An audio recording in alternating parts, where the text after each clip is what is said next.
Terima kasih Pak Pram diberi kesempatan ini menjelaskan tentang syariah. Kita melihat bahwa prospek keuangan syariah di Indonesia sangat besar dan pemerintah mulai menjadikan prospek ini sebagai satu yang akan dibesarkan dalam 5 tahun ke depan.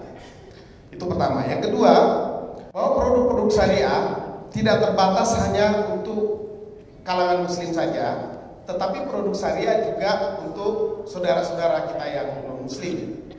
Dan karena itu produk syariah selain bersifat universal, juga produk syariah sama dengan produk saudaranya yang konvensional unggul, yang dalam syariah disebut dengan halalan thayyiban.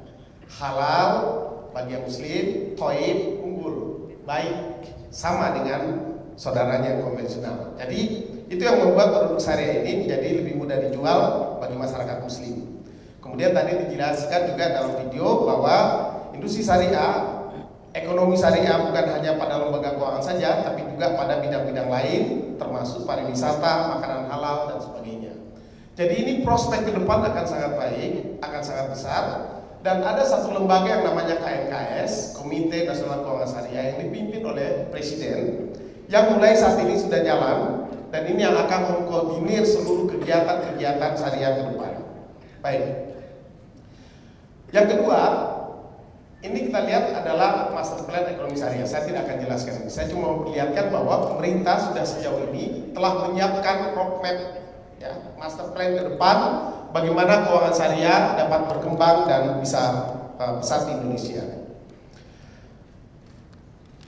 Sekarang kita masuk ke asuransi. Tadi Mbak Tera, Pak Erwin, kemudian Bu Maria sudah menjelaskan bahwa sebetulnya masyarakat Indonesia, kalau kita bisa lakukan fact finding secara benar, Anda datang ke orang-orang muslim, mereka sebenarnya dari dulu menunggu produk syariah dan tidak susah menjelaskan karena mereka sudah paham bahwa ini produk-produk yang diharapkan untuk menghadapi masa depan mereka. Mereka sudah meyakini bahwa apa yang jadi paradigma sebelumnya, bahwa orang Islam gak mau masuk karena takut bertentangan dengan takdir, kadang-kadang itu masih ada dalam masyarakat, tapi jumlahnya sudah kecil. Kalaupun ada, itu yang gak punya duit, jadi gak usah diprospek. Yang mereka sudah menengah ke atas, mereka yang sudah punya uang yang cukup untuk berasuransi, sebetulnya mereka sudah memahami bahwa berasuransi itu justru wajib hukumnya. Jadi di dalam Islam, asuransi bertentangan takdir dengan asuransi justru wajib sebagai perencanaan, itu ayatnya cuma satu, cuma salah berbeda dalam menafsirkan. Dulu sebagian besar umat Islam karena belum paham menganggap bahwa ayat ini menyatakan kita tidak boleh berasuransi karena itu bertentangan takdir. Ayatnya ini. Jadi yang senang mempelajari syariah ini nanti boleh dilihat, tanya sama teman saya Kiai Haji Google, nanti keluar ayatnya. Ketik surat Al-Asyr 59:18, nah keluar ayatnya nanti. Ayatnya itu ya ayyuhalladzina amanu ittaqullaha wa tanzur nafsum ma qaddamat lil. Hai orang-orang beriman, bertakwalah kepada Allah dan buatlah perencanaan-perencanaan menghadapi hari depan. Nah, ayat ini menurut sebagian umat Islam sebelumnya itu dianggap bertentangan dengan takdir, karena kita sudah ditentukan takdirnya sama Allah. Padahal sebetulnya yang betul adalah justru belilah asuransi, datanglah ke bank syariah, ke asuransi syariah, supaya kamu membuat perencanaan-perencanaan menghadapi masa depan. Sekarang posisi umat Islam yang menengah atas, yang punya uang, ini sudah paham. Jadi sebenarnya sedang nunggu teman-teman dari Prudensial datang membawa produk yang syariah. Karena kami dari yang ini, saya kebetulan selain di masyarakat ekonomi syariah bersama Bu Dini bendahara masyarakat ekonomi syariah, saya salah satu ketua umumnya Pak Bimbo, ketua OJK. Saya juga di Majelis Ulama Indonesia, di DSN MUI. DSN MUI itu yang membuat fatwa-fatwa tentang keuangan syariah. kita sudah mengeluarkan fatwa sekitar 120 fatwa. Ya. Jadi saya profesional yang menjelaskan bisnis berbasis syariah. Oke, jadi ayat ini menjelaskan bahwa justru kita harus mempersiapkan diri menghadapi hari depan. Yang Muslim boleh hafalkan ayatnya atau terjemahannya, sampaikan ke mereka. Teman-teman yang non-Muslim boleh catat ayatnya, nanti ditunjukkan, Pak, kalau nggak salah katanya orang Islam itu harus bikin perencanaan menghadapi hari depan. Teman saya, mentor saya bilang, ini ayatnya surat Al-Hasyr ayat 18. Baru forward ayatnya ke HP dia, biar dia baca sendiri. Jadi sangat gampang sekali untuk menjual produk syariah ini ke teman-teman non-Muslim yang memang mampu untuk membeli. Biasanya agak rewel kalau tidak punya kemampuan untuk membeli. Nah, itu yang salah siapa? Anda salah mencari prospek. Oke. Suatu ketika datang seorang sahabat Nabi naik onta, terus masuk di rumah Nabi. Kata Nabi, mana onta kamu? Oh, saya lepaskan onta saya. Tawakal Allah. Saya percaya tidak akan hilang. Kata Nabi, kamu keluar lagi, ambil ontanya, ikat. Setelah kamu ikat baru masuk di sini, baru tawakal Allah. Jadi itu hadis Nabi. Sama dengan kalau kita sekarang kita bawa mobil atau bawa motor ke mall, kemudian kita nggak kunci, kita bilang tawakal Allah, masuk ke dalam mall. Begitu keluar, insya Allah hilang. Ya. Karena itu maka di dalam Islam, orang Islam diajarkan harus membuat perencanaan ikhtiar supaya menghadapi hari depan ketika takdir datang, dia sudah siap menghadapi hari depan. Itulah tujuan daripada bagaimana ayat Al-Quran dan hadis Nabi yang menjelaskan bahwa berasuransi ya, atau menabung di bank, berasuransi dengan proteksi dan tabungan atau proteksi saja, itu adalah persiapan untuk menghadapi hari depan. Satu. Yang kedua, ini juga sering dijelasin sama teman-teman yang lain bahwa di Al-Quran orang Islam meyakini bahwa wajib untuk membeli asuransi karena kami orang Islam diharuskan untuk membuat perencanaan menghadapi masa depan. Ada dalam Al-Quran namanya surat Yusuf 43 49. Tadi Pak Iken sudah jelaskan, ilustrasinya bagus sekali tadi penjelasannya. Nah, ini ayatnya. Jadi tadi hardware-nya, ini software-nya. Supaya mudah menjelaskan ke masyarakat Muslim bahwa memang harus orang Islam beli asuransi. Ini ayatnya, ya. Ketika Raja Mesir bermimpi 3 ekor sapi betina gemuk dimakan oleh 7 ekor sapi betina gemuk dimakan oleh 7 ekor sapi betina yang kurus. Lalu dia melihat 7 tangkai gandum yang subur dengan 7 tangkai gandum yang kering. Lalu ditanyakan ke Dewan Pakar Mesir ketika itu, apa maksud mimpi saya, kata Mesir, Raja Mesir? Tidak ada yang bisa menafsirkan. Kemudian seorang bilang, ada seorang pemuda yang gagah, cakep, tapi sekarang lagi di penjara. Dialah yang bisa menafsirkan mimpi Raja Mesir. Namanya Yusuf. Nabi Yusuf itu sedang di penjara. Ketika dia melintas datang ke rumah raja, istri raja tertarik sama dia, dikejar, kemudian sobek bajunya di belakang. Lalu ya karena dia raja tetap salah si Nabi Yusuf. Kalau begitu cakepnya Nabi Yusuf itu. Kalau sekarang datang ke Indonesia, terus zaman itu katanya orang lagi iris pawang, kemudian Nabi Yusuf lewat, itu tangannya udah habis potong, nggak terasa karena begitu cakepnya Nabi Yusuf. Ya. Sebegitu cakepnya Nabi Yusuf. Nah, kelebihan dia selain dia gagah, dia juga bisa menafsirkan mimpi. Lalu Nabi Yusuf mengatakan, yang dimaksud mimpinya itu adalah nanti akan datang 7 tahun berturut-turut masa subur, panen luar biasa. Setelah itu 7 tahun berikutnya akan terjadi paceklik. Kata Nabi Yusuf, dalam 7 tahun pertama simpanlah sebagian gandum Anda, gandum negara ini, untuk menabung kalau sampai di masa 7 tahun berikutnya terjadi krisis ekonomi. Dan itu terjadi. Dan karena itu kemudian Yusuf diangkat jadi Menteri Keuangan di Mesir ketika itu. Ini ayat yang menjelaskan ke kami orang Islam bahwa wajib membeli asuransi syariah. wajib menabung di bank syariah, dan perencanaan lainnya untuk menghadapi hari esok. Ini dalilnya. Oke, kita lanjut lagi. Ketiga, ini terakhir untuk dalil-dalil perencanaan. Karena ini basicnya sebenarnya kenapa kalian bisa mudah menjual ke orang-orang Islam, supaya tahu, oh ini alasannya orang Islam itu, sehingga mereka harus membeli asuransi syariah. Yang kedua dalam surat An-Nisa ayat 9. Di sini jelaskan begini. Wal yahsal ladina law taraku min khalfihim dzurriyyatan di'afa wal yahsal ladina law taraku min khalfihim dzurriyyatan di'afa khafu 'alaihim fattaqullaha wal yaqulu qawlan sadida. Ayat ini menjelaskan bahwa orang Islam tidak boleh meninggalkan anak-anak yang ekonominya lemah, yang terlantar, menjadi anak yatim, tidak punya apa-apa. Karena itu wajib membuat perencanaan keuangan, wajib membeli asuransi, proteksi, dan menabung. Itu tiga yang paling kuat dalilnya dalam Al-Quran, yang dijadikan alasan kenapa orang Islam itu harus membeli asuransi syariah. Lanjut. Nah, ini fatwa tadi sama Mas Ika ya. Fatwanya ini fatwa 21, 53, 52. Ini di download ya.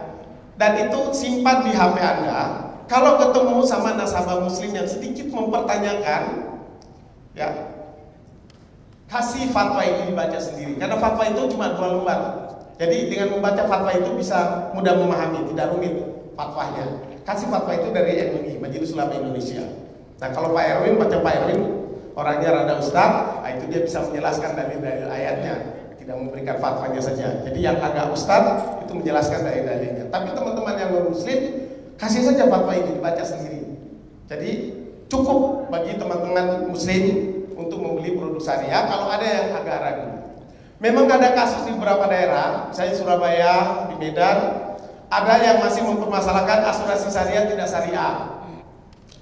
Kalau ketemu yang seperti itu, sudah katakan saja otoritas yang menentukan syariah tidak syariah di Republik ini adalah Majelis Ulama Indonesia. Ini fatwa Majelis Ulama Indonesia. Sudah simpel, itu aja, tidak usah berdebat. Kemudian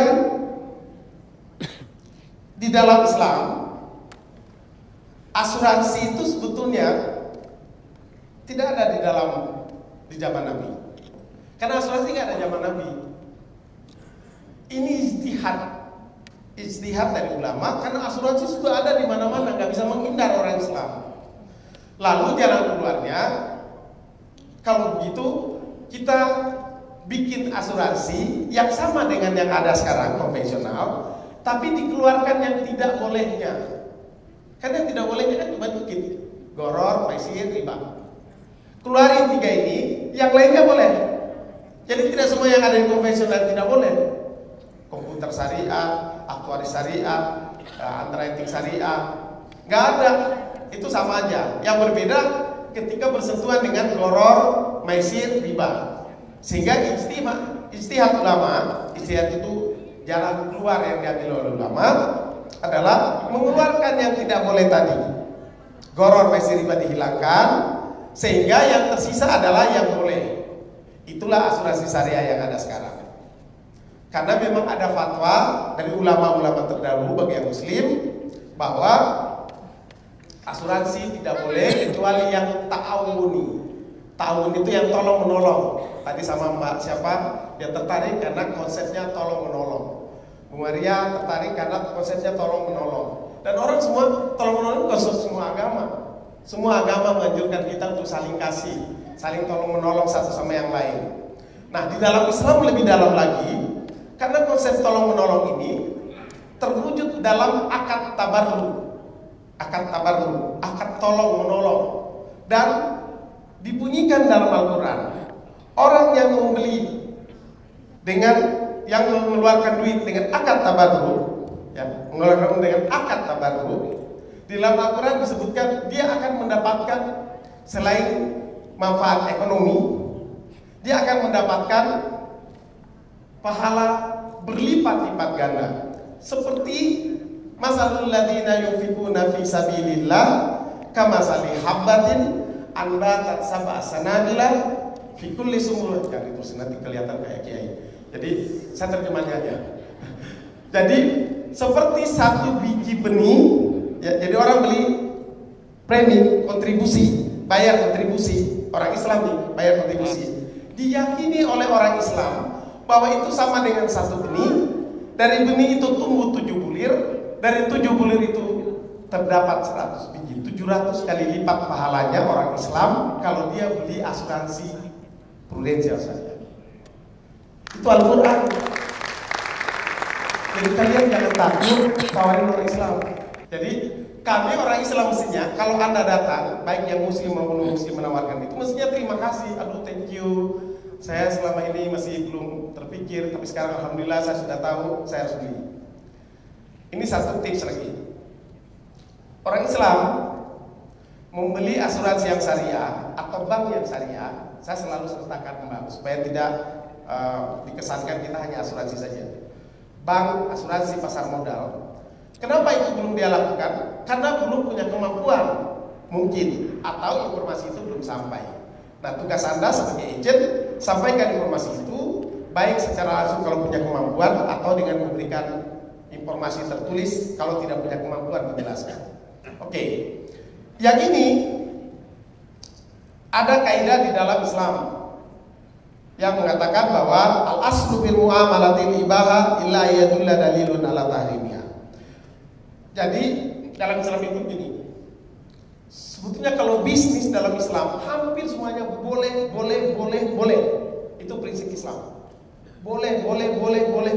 Semua bisnis, transaksi, asuransi, pasar modal, semua yang terkait dengan transaksi bisnis boleh. Kecuali, ini dalilnya maksudnya, kecuali kalau ada sesuatu yang tidak boleh di situ. Nah, kalau ada sesuatu yang tidak boleh di situ, keluarkan yang tidak boleh itu. Ini mau menjelaskan bahwa sebenarnya konsep syariah itu konsep yang universal dan bukan konsep yang kaku, bukan konsep yang sedikit-sedikit haram,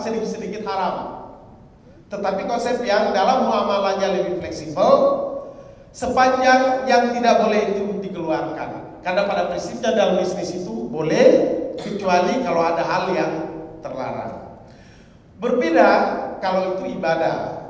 Dalam Islam kalau ibadah nggak boleh dilakukan kecuali ada perintah. Ini yang bagian bawah. Al-aslu fil ibadati at-tahrim.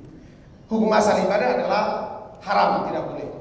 Orang Islam sholat Allahu Akbar. Nggak ada orang Islam sholat Allahu Akbar. Karena begini tidak ada dalilnya. Yang ada begini, atau ada yang dekat telinga, atau ada yang di bawah. Setelah itu simpan tangan. Ada yang menyimpan tangannya di sini. Ada yang di pusat. Ada yang di sini. Iran kalau sholat Allah. Di Indonesia jarang. Itu di Iran. Nah, sepanjang ada dalilnya itu boleh. Beda dengan tadi muamalah. Semuanya boleh, kecuali 1, 2, 3 hal yang tidak boleh, itu yang dikeluarkan. Selebihnya boleh. Ya. Oke. Terakhir yang bawah ada mala yusrufu kullu la yusrufu kullu. Ini dalil yang agen bisa pakai. Kalau ada yang bilang, tapi ini kan asuransi syariah tidak sempurna. Itu kan prudensial masih unit. Kenapa nggak full sekalian? Apa jawabnya? Jawabnya satu, full maupun unit sama-sama syariah. Tidak ada bedanya. Di situ ada Dewan Pengawas Syariah dan secara administrasi itu bisa dipisahkan. Jadi kalau muamalah itu tidak sama dengan makanan. Kalau makanan di situ ada misalnya yang muslim makan di restoran, kemudian ada minyak babi di situ, kemudian diambil aja pakai sendok. Ini minyak babi, jangan dikeluarin dikit. Nah, itu nggak bisa karena itu makanan. Tapi kalau bisnis itu boleh, bisa dipisahkan karena itu hanya proses, kosen sama prosesnya. Saya biasa kasih ilustrasi untuk membedakan antara yang syariah dengan nggak syariah. Kasih ilustrasi 2 ekor ayam, yang satu disembelih pakai Bismillah Allahu Akbar, prosesnya halal. Yang satu lagi dipelintir doang, krek, mati loh. Kasih bumbu, ini juga kasih bumbu padang. Rasanya sama nggak? Sama. Tanya sama yang muslim, mau beli yang mana? Yang Bismillah Allahu Akbar atau yang dipelintir? yang ini pasti. Kenapa beli itu padahal rasanya sama? Karena ada proses syariah di sini. Nah, sama dengan produk unit link prudensial yang konvensional dengan syariah, sebetulnya secara struktur itu sama, keunggulannya juga bisa sama. Bahkan mungkin konvensional ada produk tertentu ada yang lebih bagus, tetapi yang ini, yang Bismillahirrahmanirrahim, khusus untuk muslim, supaya halal ada prosedur perlakuan, dikeluarkan koror, dikeluarkan riba, dikeluarkan maisir, sehingga ini halal. Output bisa sama, ilustrasi dibuat sama, atau bahkan mungkin konvensional lebih baik. Tidak ada masalah, karena syariah bukan dari hasil besar atau kecil. Syariah atau tidak syariahnya suatu produk tidak tergantung pada lebih bagus atau tidak lebih bagus, tapi tergantung pada proses yang dia lalui, bercampur menggunakan proses yang tidak boleh atau tidak. Khusus untuk bisnis. Kalau makanan yang zat terlarang tidak ada di situ. Oke. 10 menit lagi. Ini akad tabarru tadi yang saya bilang, di asuransi itu ada akad tabarru, akad wakalah bil ujrah, mudharabah, tapi yang paling fenomenal di situ adalah akad tabarru. Karena itulah yang membuat asuransi itu menjadi alternatif solusi yang dibolehkan oleh ulama, karena ada akad tabarru. Tadi yang disebut-sebut di depan tadi, akad tolong menolong, akad tolong menolong. Nah, bahasa syariahnya tabarru, diberikan dalam bentuk tolong menolong. Itu yang tadi saya sebutkan, 1 biji jadi 700, 7 kali 100, 700 kali lipat. Nah, orang Islam kalau dia sudah tahu konsep itu, kalian nggak usah jelasin lagi. Nah, yang 700 lipat ini loh, desa saya. Tinggal kasih formulir.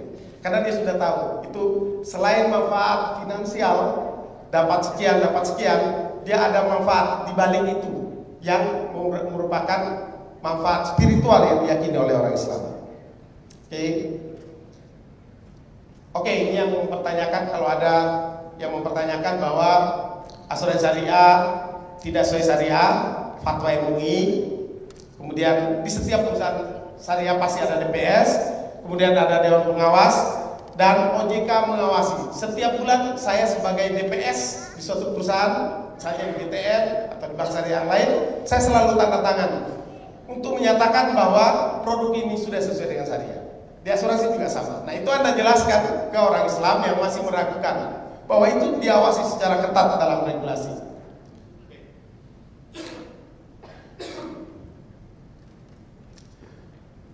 Bulan Ramadan adalah bulan ibadah. Kadang dalam bulan Ramadan kita susah sekali untuk bekerja secara profesional. Ini khusus untuk muslim. Padahal sebetulnya bulan Ramadan itu mestinya tingkat kinerja jauh lebih tinggi dibanding dengan bulan-bulan lain. Seluruh aktivitas dakwah yang dilakukan oleh Nabi itu justru lebih giat, lebih tinggi tensinya di bulan Ramadan dibanding dengan bulan biasa. Nah, karena itu mestinya produksi syariah, agen-agen yang muslim mestinya 2 kali lipat di bulan Ramadan dibanding dengan bulan-bulan yang lain. Apalagi di Jawa Barat, kota santri, kota sejuta pesantren, rakeun atuh kalau main di Sunda mah. Ayo, saya orang Sunda malu dong kalau ke Jawa Barat yang juara. Syariah Jawa Barat juara berapa nasional? 2 atau 3 kontribusi? 2. Tahun depan juara 1 ya. Ikram, bismillah ya. Juara 1. Karena kenapa? Jawa Barat penduduk paling besar, provinsi paling besar penduduknya Jawa Barat. Paling nyantri selain Jawa Timur, Jawa Barat ya. Jawa Tengah juga banyak nyantri, tapi yang enggak nyantrinya juga banyak. Tapi Jawa Barat itu betul-betul daerah nyantri. Sehingga mestinya Jawa Barat ini dalam produk syariah jauh lebih mudah ya. Jadi dengan tips dan pendekatan seperti ini saya kira akan lebih cepat pemasaran Jawa Barat. Bulan Ramadan momentum yang tepat untuk mengajak umat Islam bermuamalah secara Islami. Ini adalah momen yang tepat. Datangi semua prospek Anda yang muslim. Saya sarankan Anda datang ke orang-orang muslim yang baru pulang umroh dan haji. Komplainnya pasti sedikit. Komplain cuma satu, kalau nggak punya duit nggak sulit. Tapi sepanjang dia punya duit, Anda jelaskan syariah sedikit saja, Anda jelaskan, dia pasti beli. spiritualnya sedang tinggi. Ya. Bulan Ramadan bukan bulan bermalas-malasan. Allah Subhanahu wa taala mencintai namanya taqwa. Jadi bulan Ramadan itu justru kita harus memperlihatkan profesionalisme. Kenapa? Bagi yang muslim justru spiritual Anda akan lebih meningkat, lebih dekat kepada yang di atas dan lebih produktif mestinya, bukan sebaliknya. Kalau ada yang terjadi sebaliknya, itu ada yang harus diperbaiki dalam ibadah Anda. Semakin banyak mengajak orang kepada muamalah Islami atau rasul syariah akan mendapatkan pahala lebih besar. Tadi dalilnya tadi. Ya. Karena bagi yang muslim yang jadi agen, pekerjaan Anda untuk menjelaskan syariah kepada orang-orang muslim itu sama dengan pekerjaan yang paling mulia dari pekerjaan yang ada. Ini dalilnya. Wa man ahsanu qawlan mimman da'a ila Allah wa amila sholihan wa qala innani minal muslimin. Siapa yang lebih katanya daripada orang yang menyuruh orang tidak ribawi, menyuruh orang tidak goror, menyuruh orang tidak maisir. Itu pekerjaan paling mulia kata Allah. Jadi yang muslim Anda sudah ada di jalan yang benar. Teruskan dan produktif. Malu sama teman-teman non muslim. Masa mereka lebih produktif dari Anda? Sama Mbak siapa tadi? Mbak Wika. Malu sama Mbak Wika. Ayatnya ada di sini, prakteknya ada di sana. Oke. Satu lagi untuk motivasi teman-teman di Jawa Barat, ya, kurang Sunda, ya. Kudu kekeh, ya, kudu apa namanya? Harus bahasa Sundana kayak cekel delok memegang teguh, ya. Jadi walladzina jahadu fina lanahdiyannahum subulana. Jadi harus dengan profesional, dengan sungguh-sungguh, dengan kerja keras, pasti Anda akan tercapai target. Dengan kerja profesional, serahkan kepada yang di atas sesuai agama masing-masing, Allah akan berikan kemenangan, keberhasilan buat Anda. Khusus untuk muslim, ini garantinya dalam Al-Quran. Walladzina jahadu fina lanahdiyannahum subulana. Kalau Anda sudah bekerja keras dengan profesional, melakukan yang baik, Anda berdoa kepada Allah, pasti akan capai hasil yang Anda inginkan. Ya. Pokoknya saya alasan saya nomor 1 di Jawa Barat. Setuju? Tidak ada alasan untuk jadi nomor 1 di Jawa Barat. Ini nggak bisa bahasa Sunda, jadi saya harus terjemahin. Halo, sedikit lagi. Alasan, nah terakhir, ini slide terakhir. Kenapa sekarang ini ada tren dari kelas menengah muslim cenderung kepada semua yang spiritual. Ya. Kenapa? Karena mereka meyakini bahwa lifestyle mereka itu ternyata memang harus sesuai dengan syariah. Orang Islam kenapa tren syariahnya lifestyle seperti itu? Ini hadisnya. Innal halala bainun. Yang halal itu sudah jelas. Wal haramu bainun. Yang haram sudah jelas. Yang di tengah-tengah namanya mutasabihat. Wa bainahuma musabbahatun la ya'lamuha katsirun minan nas. Lalu Nabi bilang, jangankan yang halal, jangankan yang halal, yang subhat, yang haram-haram dikit pun Anda tidak boleh lakukan. Apalagi yang sudah jelas haramnya. Makanan yang haram tidak boleh. Bank kalau ada ribanya tidak boleh. Asuransi kalau ada yang goror maisir ribanya tidak boleh. Karena itu disediakan. Ini yang syariah bagi yang muslim. Nah, orang Islam sekarang yang menengah sudah tahu ini. Mereka lagi nunggu-nunggu. Jadi kadang kalau kalian datang itu bilang, kenapa baru sekarang datang? Song-song mereka, karena sekarang sosialisasi semakin gencar disampaikan kepada orang Islam supaya hidup sehat, memilih yang halalan thayyibah supaya hidup mereka lebih berkah. Seperti tadi dijelaskan, semua baik untuk semuanya, sehingga bukan hanya untuk muslim, bukan hanya untuk non muslim, tapi semuanya untuk muslim dan muslim. Produk ini dibuat untuk umat manusia, dan bagi yang muslim atas keyakinannya dia membeli dengan manfaat bisnis yang ada, selain ada manfaat akhirat yang dia peroleh.